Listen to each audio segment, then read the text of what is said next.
medyo busy talaga si Doc. Not only that, but she also has time for YouTube videos. Okay, so she's a content creator in YouTube. Alam ko marami sa atin nagpapangarap na maging content creator ng YouTube. I know my son,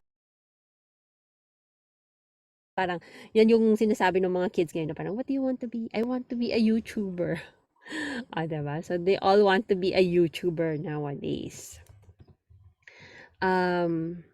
Ayan. So, Doc? Wag muna yan. Yung na-lecture muna.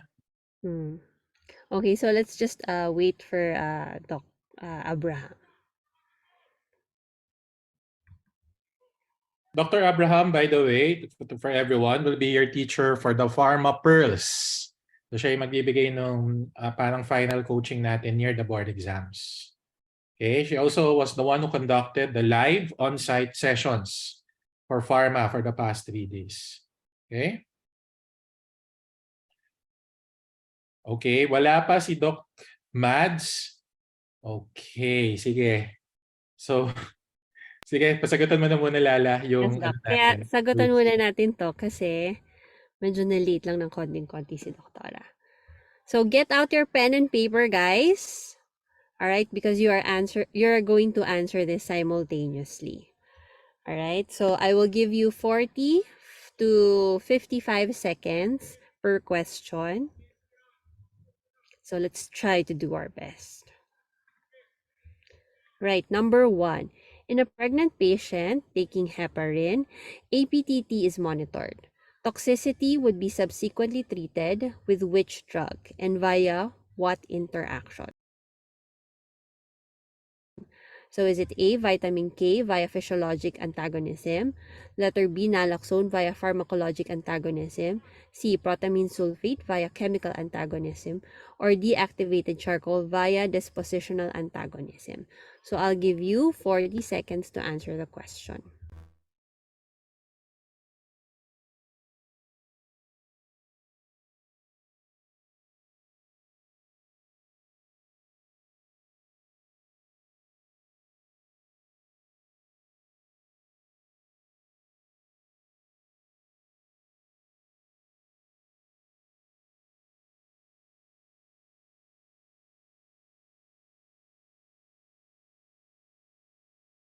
Okay, last 20 seconds.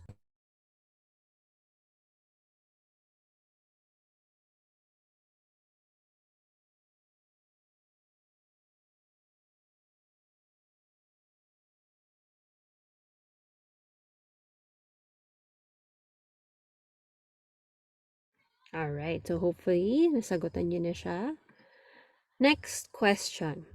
Number 2, true statements regarding disulfiram reactions except, is it letter A, an alcohol dehydrogenase inhibitor? Letter B, used for alcohol dependence. C, similar reactions may occur with cefoperazone or cefomandole. Or D, it is a CYP450 inhibitor. So which of the following? A, B, C, or D? Time starts now.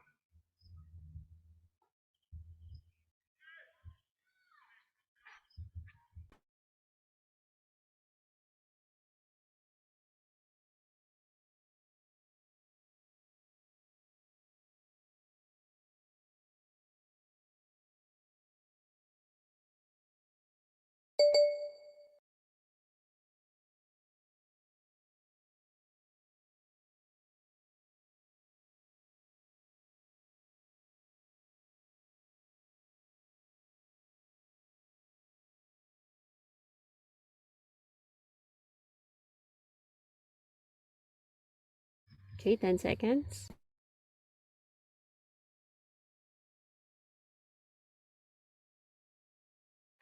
All right, next question. A 31-year-old female biology teacher went to different islands all over the Philippines to collect shells as souvenirs for her students. She then developed abdominal cramping, bloatedness, and saw blood in her stools. Examination of her stool showed presence of a small, inconspicuous spine on the egg. With your likely impression, what is the mechanism of action of the drug? what is the mechanism of action of the drug you will give? So is it A, increase membrane permeability to calcium, B, inhibits microtubule assembly, C, intensifies GABA-mediated transmission, or is it D, depolarizing neuromuscular blocker? So 40 seconds starts now.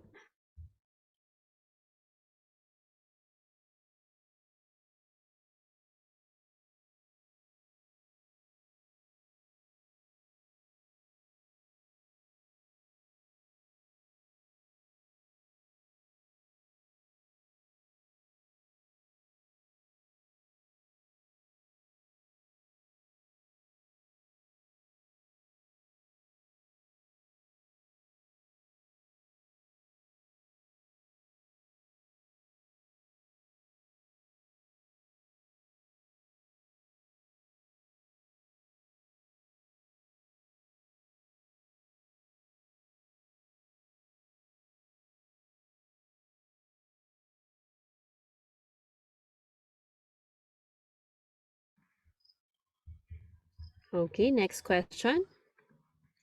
Number 4, some drugs for diabetes mellitus may cause a decrease in the patient's weight. Which of the following do not have this effect? Is it A, metformin, B, pioglitazone, C, liraglutide, or D, canagliflozin? So is it A, B, C, or D? For those of you that just joined, I will be giving the 10-item question and you will answer it at home, and then we will discuss them after.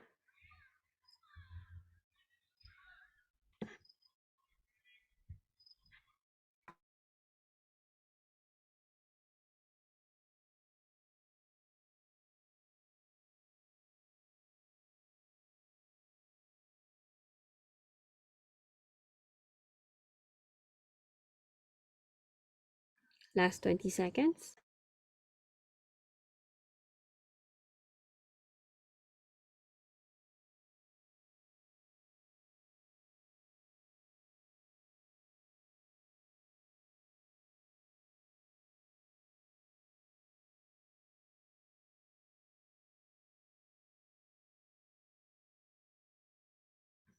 All right, next question.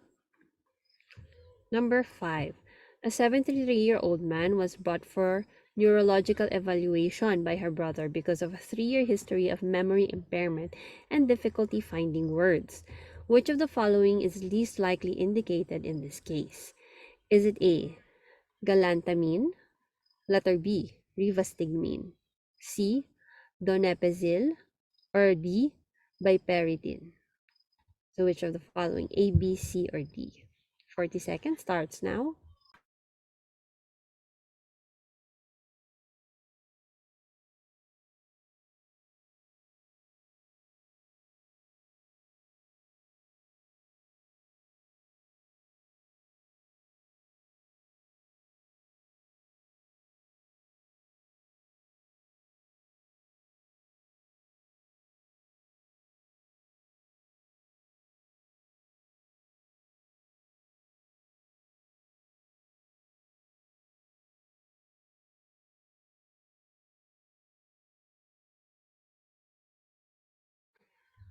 All right, next question.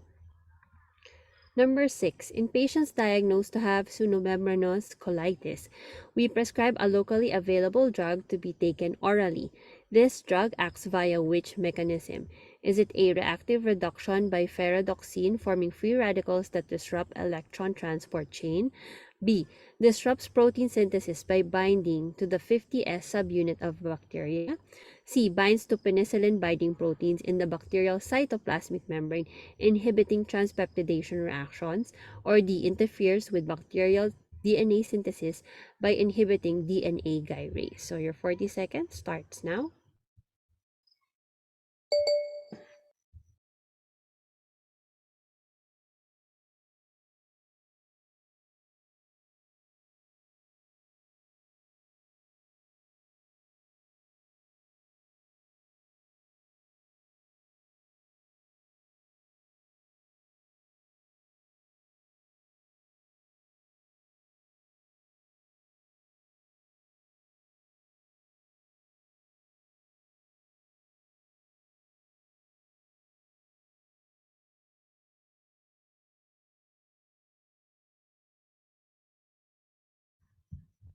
Okay, next question, number 7. Atorvastatin must be given daily to the following patients, except is it A, 55-year-old male with unstable angina, B, 48-year-old female with LDL levels at 195, C, 36-year-old male with ASCVD 10-year risk at 6.5, or D is a 69-year-old female with an LDL of 90 and diabetic since 7 years ago. So your 40 seconds starts now. For those of you just joining, kindly take note of your answers to these questions 1 to 10. They will be explained later by Dr. Mads Abraham.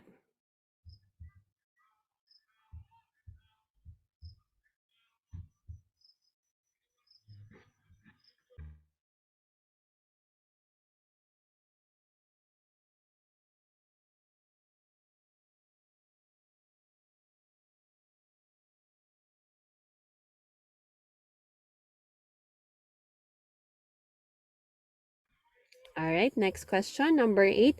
The chemotherapeutic drug vincristine, which is used for leukemias and lymphomas, acts on which particular phase of the cell cycle? So is it A, G0, G2, M, or S? A, B, C, or D? So vincristine acts on which particular phase of the cell cycle?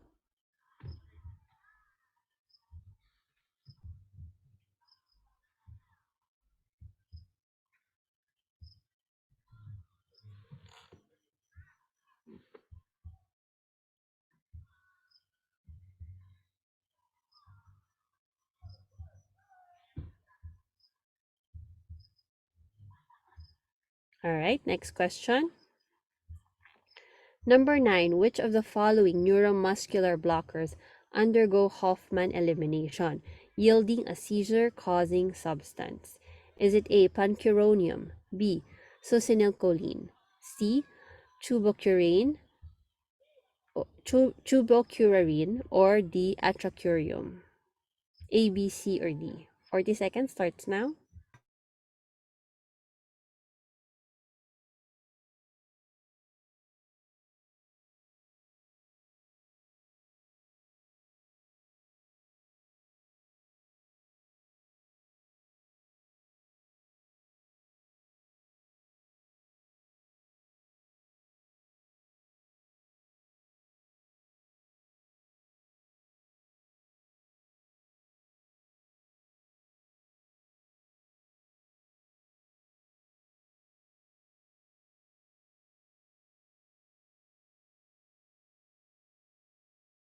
Okay, and the last number, number 10, prostaglandins and its analogs are commonly utilized in both obstetrics and pediatrics. Identify the false statement. Is it A, Mobius sequence may occur as a result of in utero exposure to misoprostol? B, carboprost has a significant effect in controlling postpartum hemorrhage due to uterine atony. C, dinoprostone is a PGE2 analog, which is FDA approved for cervical ripening for the induction of labor. Or is it D, alprostadil is a synthetic prostaglandin commonly used for medical closure of a ductus arteriosus? So is it A, B, C, D? 40 seconds starts now.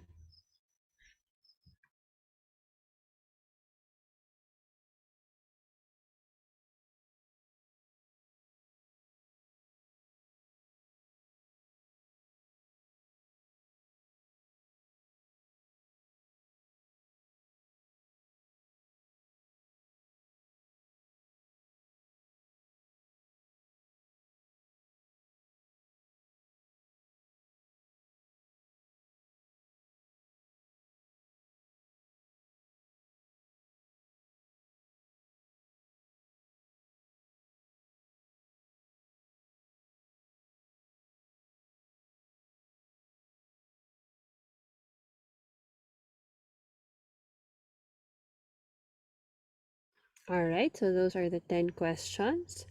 And now, let me now transfer you back to Madeline Johanna L. Abraham. Hi, Doc. Are you here? Good evening, Doc. Hi, Doc. Good evening. So glad you could join us. Ang pretty-pretty naman ni Doktora. Galing akong event. Naku ako. Good evening, Mads. Pare-pareho tayong galing ng event. Buong San Beda graduation ngayon. Anyway, Hi. do the quiz masters. Okay, and then Yes. tatanyayin ko pa, pinapaayos ko pa yung clarifications. May last minute clarifications kasi. So as soon as matapos yung Okay. PowerPoint, okay, kung pwedeng before the summary lecture, doon ko siya bibigay. Pero kung hindi, I'll go after you after the summary lecture. Okay? Okay. Your show. So, quizmaster po muna, Doc. Yes, discuss the answers. Thank you, Mads. Okay. Thank you so much, Doc. So, let me share my slides.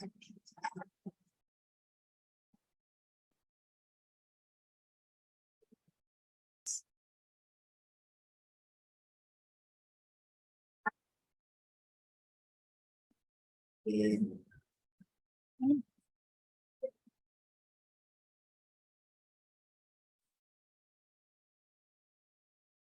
po ba yung slides? Kita, Doc.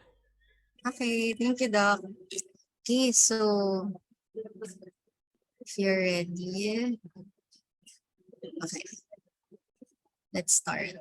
So, nahirapan ba kayo, guys, dun sa 10 items? Hopefully, hindi naman, no? Kasi, well, actually, since it's your first quizmaster session, it might be difficult, but I hope na this rationale would help you remember them if nahirapan kayo or if nakuha niyo yung sagot, then congrats to you. But anyway, let's start with number 1. So in a pregnant patient taking heparin, APTT is monitored. Toxicity would be subsequently treated with which drug and via what interaction? So the correct answer to this question is letter C, protamine sulfate via chemical antagonism. So when you're looking at the questions sa boards, no, pharma man to or hindi, ang important yung unang i-consider is mag-underline. So I think that's number 1, no? Try nyo mag-underline. Ako sinasabi ko nun, kahit babuyin nyo yung questionnaire nyo, okay lang. Basta ma-maximize nyo siya until you come up with the answer. So this patient, in a pregnant patient taking heparin, so that's the drug, APTT is monitored. So ang in-underline natin dito is toxicity. So we're focusing on toxicity. So what is the treatment and what is the interaction? So that would help you break down or narrow down the answers or eliminate based on the choices. So first, vitamin K via physiologic antagonism. So that's wrong because ang sabi natin, no, ang vitamin K is an antidote for warfarin.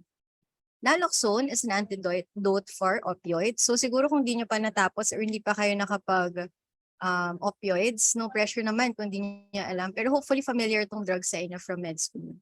How about letter C? Protamine sulfate via chemical antagonism. Then D, activated charcoal via disposition antagonism. So ito, in terms of an question na toxicology, no, tandaan nyo, pag antidote, you should look at something na opposite dun sa drug. Okay? So kunyari, Hello. vitamin, yes po, Doc.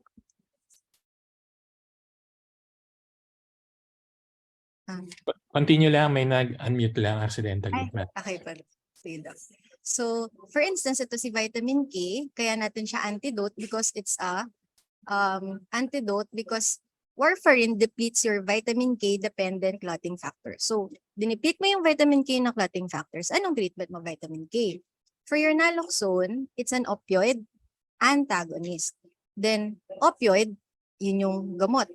And then this one, bakit ito yung correct answer? Because heparin, you should know this basic principle. So to those who attended the face-to-face classes and emphasize ko dito, heparin is ano nga guys? Sige, na-imagine ko narinig ko kayo ngayon. Parang sabi nyo weak acid. Then protamine is a base.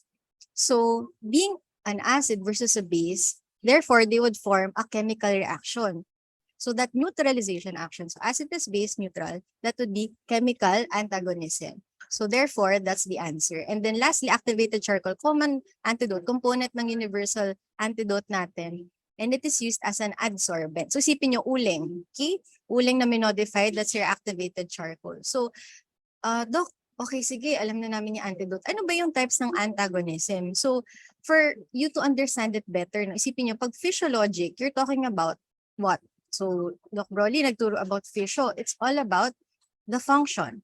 So, physiologic is also known as functional antagonism. So, you're talking about different receptors with opposite effects. Bakit? Doc, pag same receptors, you're talking about pharmacologic antagonism. Ano example niyan? Yung example natin kanina, si naloxone as an opioid antagonist to morphine. And then for physiologic, histamine to epinephrine. Bakit? Guys, pag sinabing histamine, ano yung alam nyong kinukos ng sakit? So, histamine is high in allergy. In allergy, meron tayong dilation or constriction. Okay, so tama kung naisip nyo, dilation. Kaya ang pula, nag-rashes, namumula pag nag-allergy, anaphylaxis, then bronchoconstriction, di ba? So, hirap huminga. So, vasodilation and bronchoconstriction, that's the effect of your histamine. If you look at epinephrine, what's the effect?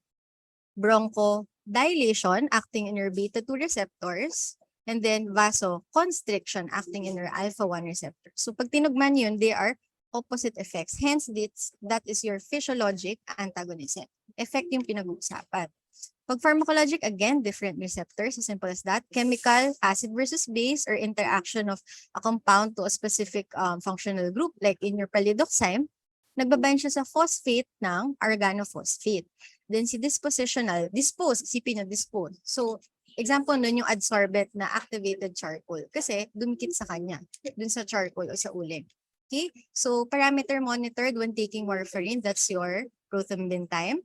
So, mnemonic namin dito ever since med school, no, yung experiment war, XPT war.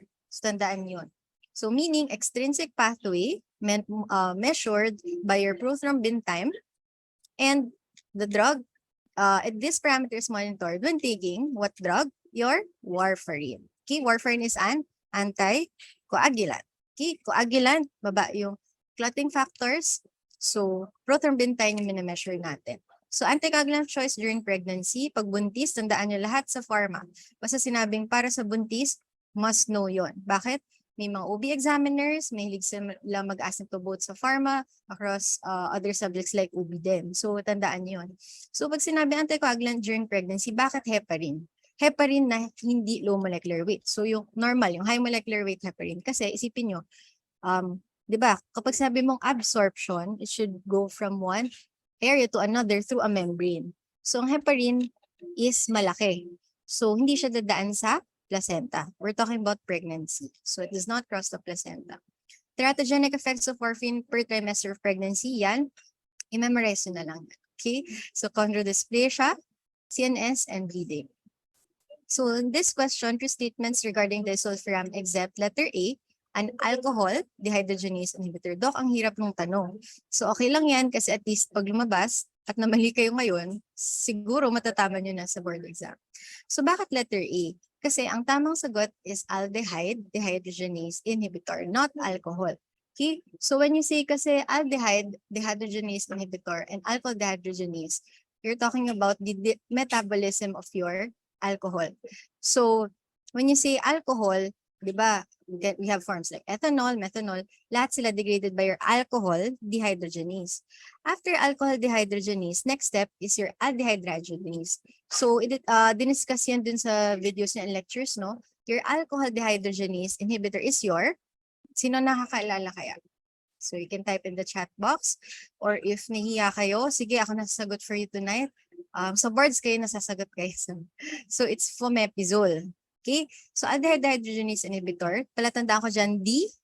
So, D. Aldehyde disulfiram. Siya yung nag-i-inhibit ng aldehyde dehydrogenase. Okay? Ngayon, disulfiram, as you mentioned, aldehyde, letter D, aldehyde dehydrogenase inhibitor. Kasi isa alcohol, si fomepizole. Okay? So, it's a CYP450 inhibitor. Paano ba pag sinabing disulfiram-like effect? Ano ba yung manifestations ng patient? Kasi syempre, hindi naman yung clear cut lagi sasabihin na, disulfiram-like reaction. Syempre, pag sa boards, manifestations yan. So, nausea, headache, flushing, hypotension. Okay? So, that's the manifestation. So, again, fomepizole, alcohol dehydrogenase. So, ito mnemonic natin for drugs causing disulfiram-like reaction. So, I met a man who procured and fought for tons of money or pera and died soon. So, yung met, metazole, metronidazole, cefamandole, procarbazine, cefotetan, and cefoperazole. So, yun, disclaimer guys, corny ako mag-mnemonics. Pero hopefully nakaka-help sa inyo mag-remember during the board exam. So for number 3, so medyo long yung question, no? So I just want to emphasize, in this case, so the biology teacher daw develop abdominal cramping, bloatedness, so blood in your stools, nung nagko-collect siya ng shells. So pag gano'n, binigay na ganong context, no? Encircle nyo shells. So what's so special about exposure to shells? Tapos meron kang inconspicuous spine on the egg. So it's a combination of micro question, which is very common in pharma. Tandaan yun. Kasi di porket micro tayo dun lang. Tapos gamot dun lang sa pharma. Pwede ipaghalo-halo yan in your board exam. So with your likely impression, what is the mechanism of the drug? So hindi tinatanong yung drug of choice mechanism. The answer is, okay, so kung nakatama kayo, congratulations, increased permeability to calcium. So the drug being referred to here is your praziquantel. Bakit? Anong kinoconsider natin? Shell, schistosomiasis. Okay? So, schistosomiasis has different types, so discuss that later. Pero tandaan nyo, for this, our drug of choice is praziquantel. So, kung alam nyo na yung impression, schistosomiasis, alam nyo yung treatment, praziquantel, ano yung mechanism? So, ang mnemoniko dito is prazicalcium. So, praziquantel or prazicalcium. So, yung cantel parang pilit lang na calcium. Okay, then the other mechanisms are the following, which we'll discuss later. So, schistosomiasis can either be hematobium, Manzoni, or Japonicum. Paano tandaan, no? So, pag terminal spine, inisip ko yung dulo ng H, no? So, parang yung dulo ng H, mukha siyang terminal, nasa dulo na. Kasi pag si Manzoni, saan yung mahaba? Nasa gilid, lateral. Then si Japonicum mukhang doorknob. Yun yung palatandaan ko. Pero I don't know if it will help you. Or pilit masyado. Pero inisip ko, tingnan nyo yung H compared sa M. Di ba mas mahaba yung line. So, terminal spine. Tapos ito, nasa gilid kasi may pa-curve-curve pa siya dito. So, lateral spine. Then Japonicum, mukha siyang doorknob. Yung doorknob na hindi ganito, yung doorknob na gano'n. Okay, so also remember for micro, the sites that are effective, like for hematobium, di ba hematobium, sakto urinary bladder, hemorrhagic cystitis. Then for Manzoni, so hindi pa kayo nagma-micro, so okay lang naman if hindi pa to super mag-store sa inyo. Basta at least familiar na kayo. Manzoni, inferior mesenteric vein, and then for your Japonicum, both superior and inferior mesenteric vein. Kung pipili, superior ang isasagot. Bakit? Nasa ng Japan versus sa Malaysia. Anong alam niyo sa geography?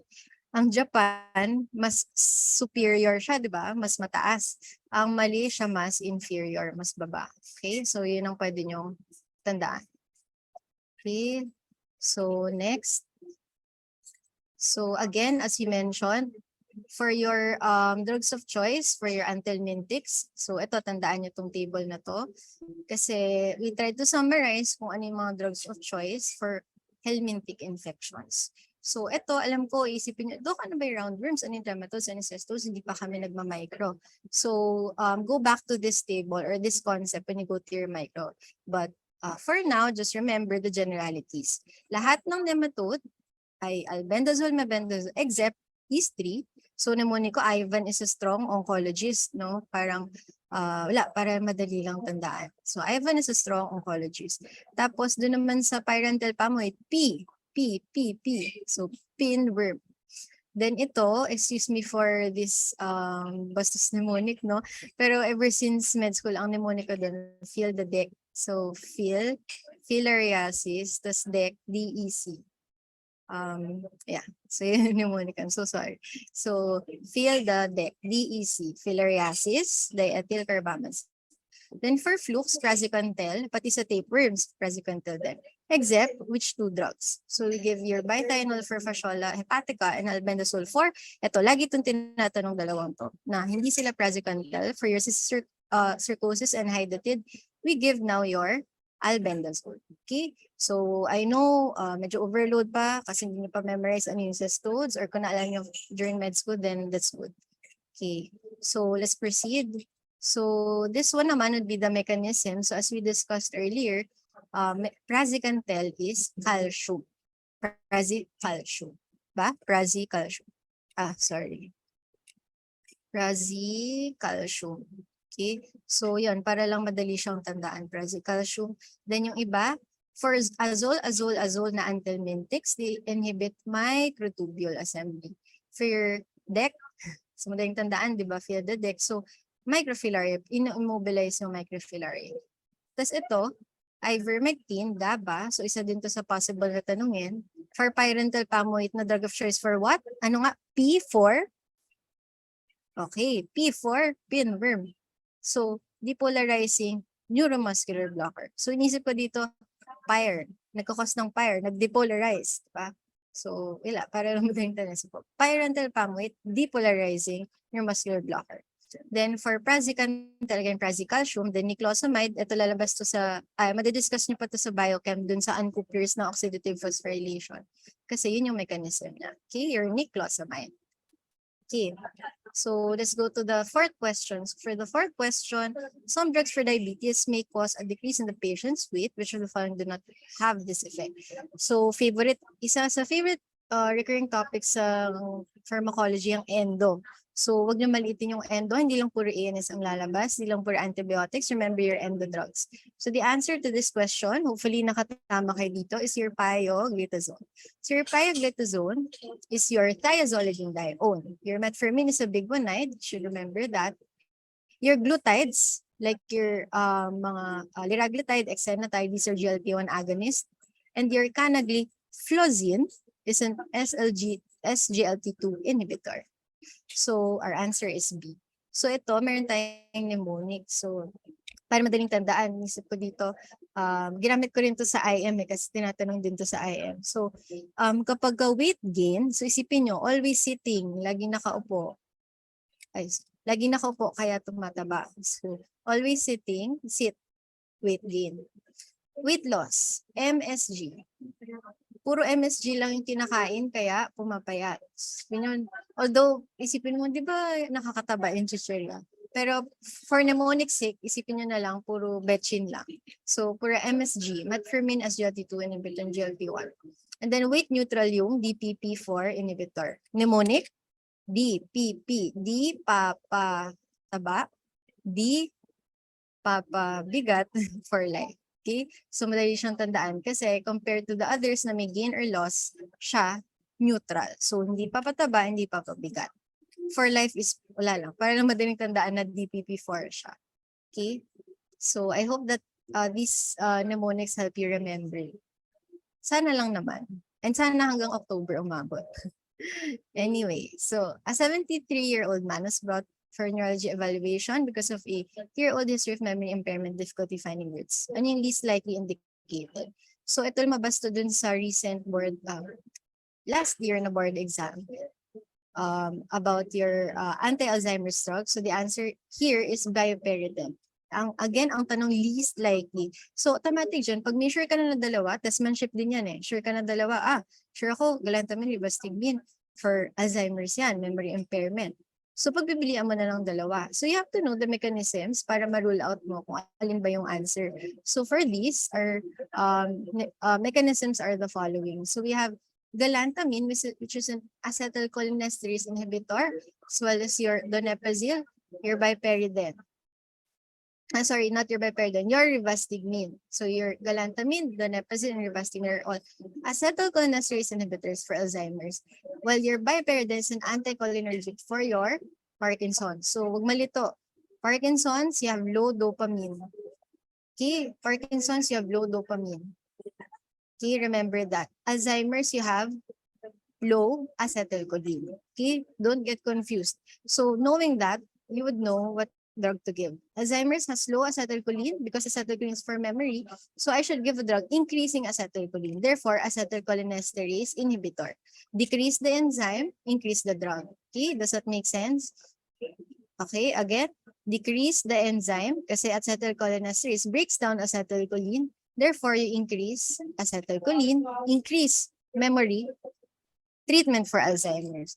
Then your Parkinson's is, ano naman, mababa si Mababa naman dyan si dopamine. Okay? So that's in your CNS na i-discuss. But I will discuss your drugs for Alzheimer's versus Parkinson's. So your Alzheimer's drugs, again, we discussed acetylcholinesterase inhibitors versus your Parkinson's drugs, which can have several mechanisms. Again, low dopamine. So drug mo, mainly first line, dopamine like levodopa plus carbidopa. That's your first line. You can also give the others, these other drugs. But your antimuscarinics are these three. Okay, so we have mnemonics for these. Later, you would learn about it. So, ang gusto ko lang munang i-share na mnemonic. So, ito yung for Alzheimer's na drug na drugs na lumabas daw no October boards last year.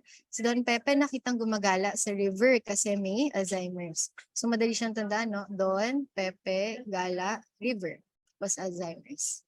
Okay, so remember this mnemonic just in case mabasa ulit. So another mnemonic naman for your anti-Parkinson's drugs. So ang dami mong sasakyan. So ang papark mo yung bicycle, yung tricycle at saka yung Mercedes-Benz mo.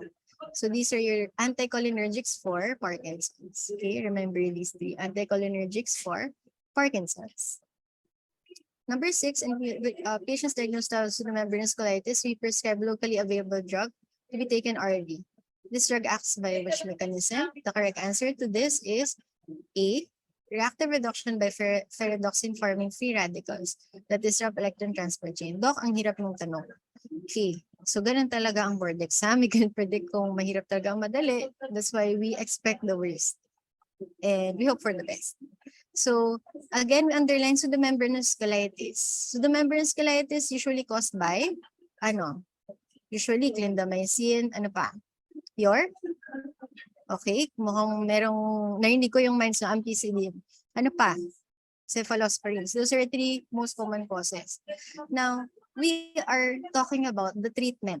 The treatment. Iba yung drugs na nagkukos and iba rin yung drugs na pinang-treat. Okay? So, tandaan yun.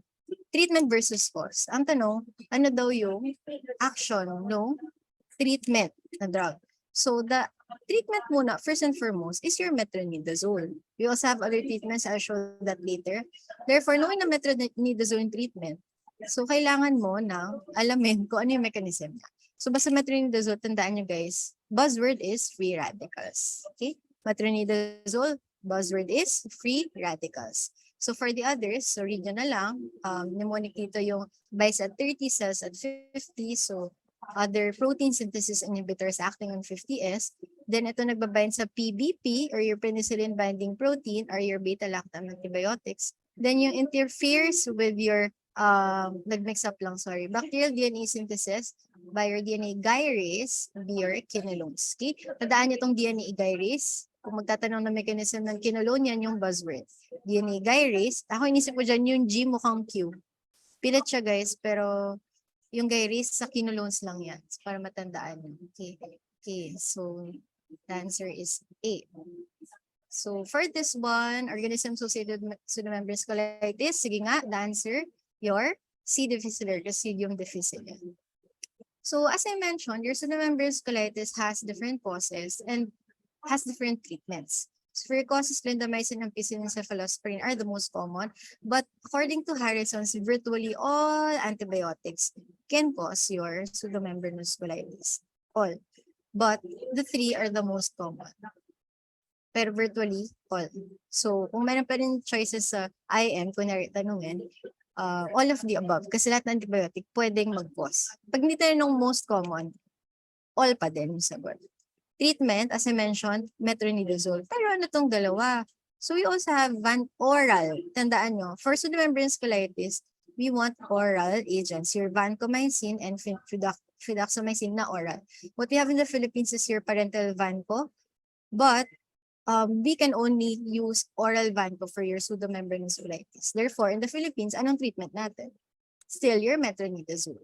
Okay? So your fidaxomicin is a macrolide. So take note of this drug. It's not commonly asked and it's not really that common. But I want to discuss this drug to you. Bakit? Kasi yan ang only indication ng gamot na yan. So kung matatanong yan sa boards, might as well know it kasi ginawa siya for that. So yun lang yung use niya. It's only used for pseudomembranous colitis colitis and nothing else. So take note that this is a macrolide and don't get confused. Kasi I'm sure kung first time nyo mabasa, actually kahit ako, kung first time ko ito mabasa, akala ko ano siya, aminoglycoside. Kasi tignan nyo, myosin. Eh, yun pala, kahit na myosin siya, it's a macrolide. So, iba lang yung species siguro na pinagkunan ng antibiotic. So, it's a macrolide. Kahit na mycin, MY, yung mga macrolide. So, take note, it's used again for pseudomembranous colitis. Okay, so 7, atorvastatin may be given daily to the following patients except, so the answer is C. 36-year-old male with ASCVD, 10-year risk of at 6.5%. So ano concept yung kailangan natin tandaan dito? Yung 4 na statin benefit group. So napapansin nyo, nag-overlap tayo ng micro, ng IM. Ganun kasi sa boards, no, talagang umiikot siya. Ang important is makuha niyo yung concept para kahit saan siya tinanong, pwede nyo masagot yung tama. Okay? So the answer again is your letter C. So when we say kasi atorvastatin, of course this is statin, HMG-CoA reductase inhibitor in terms of mechanism. So bakit mali yung sinasabi natin dito, no? Except. So, except yung tinatanong. So, kay letter A, bakit mo kailangan magbigay? Kasi may unstable angina siya. So, that's already a clinical atherosclerotic cardiovascular disease. For letter B, bakit mo kailangan magbigay? Kasi LDL niya more than 190 na. So, pasok na siya sa cutoff. Si letter D, kailangan mo rin magbigay kasi meron kang diabetes mellitus. Unlike si letter C, 6.5% lang ay dapat more than 7.5. So medyo tricky siya, no? So you should remember this for statin benefit groups. So remember this also in your IM if hindi nyo pa siya memorize ngayon. Okay, so cross over ko lang kasi it can also be asked in. Okay, so again for your statins. I know what. Lala, pa-mute yung mga tao. Na-mute ka na daw. HMG-CoA reductase inhibitor. So in terms of statins, it can either be high, moderate, or low intensity. This you must memorize. But how do you memorize? To simplify things, I always remember the high intensity dose. And I always remember ang atroso walang low, hindi natin ginagamit na low intensity. Okay, so at least ito man lang, kahit yung 4 lang na naka-red yung ma-memorize. Okay, so remember that. And then let's move to your number 8, the chemo drug vincristine used for leukemia and lymphoma acts on which particular phase of the cell cycle. So that is your phase M. So phase M, for these phases, no, I'll show you the mnemonic.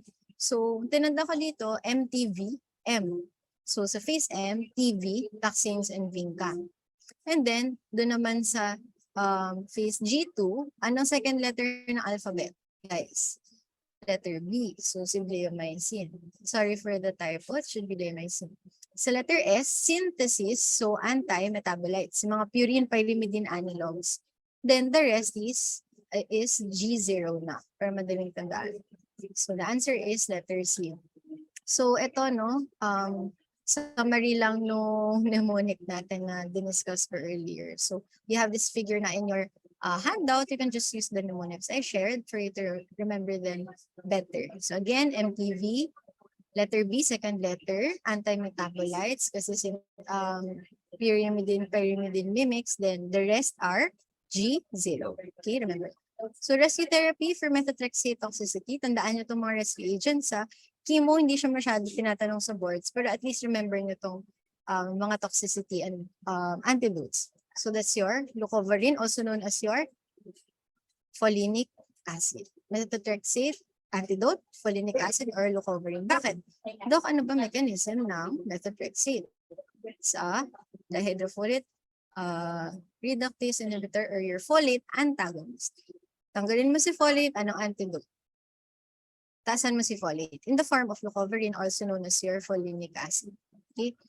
Next, rescue therapy for your cyclophosphamide is your mesna. Okay, your mesna. Rescue therapy for doxorubicin is your dexrazoxane. Madaling tandaan, parehas may XX, dox tsaka dex. Okay, antidote for dox is your dex. Okay, dox, dex. And then, rescue therapy for your cisplatin is your amifostine. Paano tandaan? Tin. So, tin. So, cisplatin, amifostine. Okay?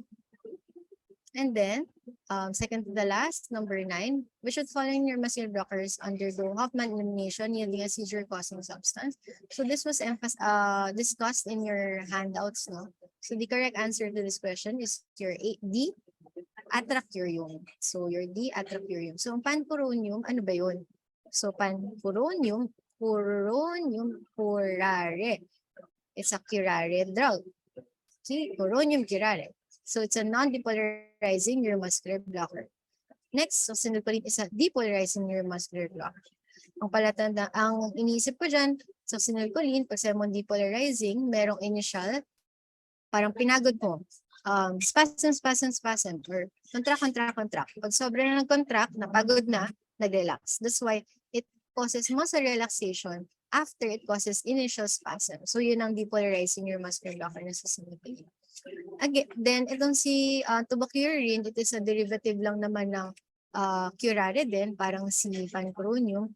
And then si atracurium, our answer, is a non-depolarizing, like your curare. So itong A, C, and D are all curare compounds. So ito, mnemonic natin, no? Kung corny na kayo, I'm so sorry. Sana na lang guys, maka-help. So for this, Ate and Sis shouted loud when they saw a hot man having seizures. So pilit na pilit ko itong ginawa nung nag-aaral ako for boards. So Ate and Sis shouted loud. Ano yung loud? Loudana scene. Yan yung nagkakos ng seizure. When they saw a hot man, so Hoffman having seizures. Okay? So kahit paano kung familiar kayo sa mnemonic, makita nyo lang yung question sa boards, yung mga choices. It will help you na remember. Okay? So Ate, atracurium, tsaka Sis atracurium. Loud, shouted loud, laudanosine. When they saw a hot man, so Hoffman having seizures. Okay? Di ba papatili ka nga naman kung kita mo yung seizure. Tapos sabi, hot man pa. Okay, last question. So, prostaglandins analogs are commonly utilized in both obstetrics and pediatrics. What is false? So dito, the correct answer is D. Alprostadil is a synthetic prostaglandin commonly used for medical closure of adultus arteriosus. So actually guys, ganun sa boards, maraming which is false, unfortunately, ganun sila magtanong. It's not the right way of answering or making a quiz or an exam, pero unfortunately that's how they do it on the boards. So you should be prepared. Hindi kayo maduduling na akala nyo identify the truth, tapos in-answer nyo yung true kasi nabasa nyo yung A, tama agad, nag-shade agad ng A. So be careful. You have to read at least twice yung questions natin before answering, especially hindi yung agad-agad mo shade, no? So for this, D, because your alprostadil being a prostaglandin, it keeps your ductus arteriosus patent. Okay? So why? Your ductus arteriosus is kept patent by increasing prostaglandin. And then what closes it? Itong sinasabing medical closure, ano to? Anong drug to? Your indomethacin. Okay, remember that.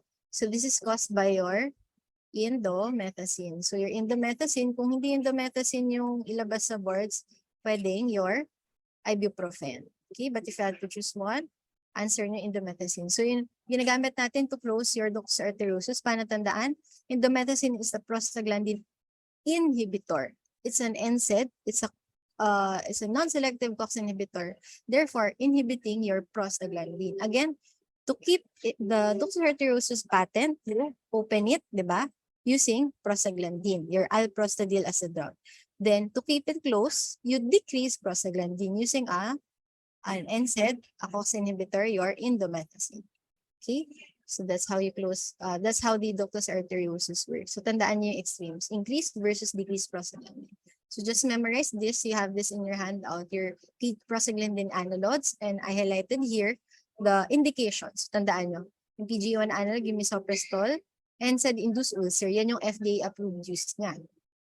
Your alprostadil to maintain patent ductus arteriosus, your dinoprostone, sulprostone, yung mga prostone for your labor induction, and then your carboprost, latanoprost, so PGF2E yan, So different uses. For carboprost, for postpartum hemorrhage, then your latanoprost for glaucoma.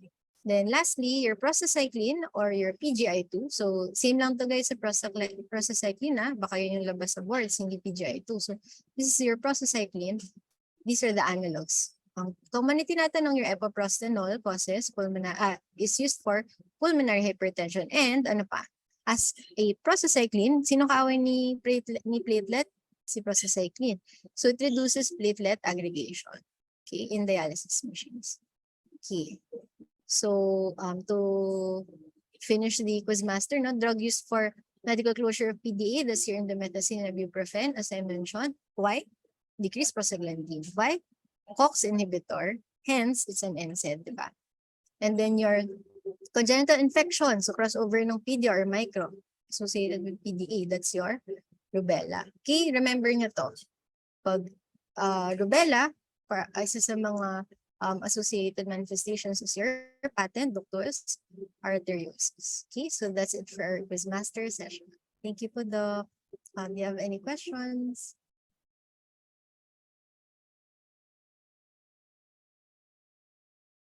Meron bang may questions?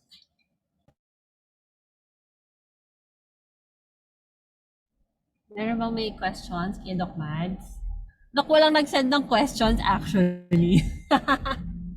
Intensive naman yung discussion din kasi ni Doc Mads. Highly appreciated. Maganda yung ano.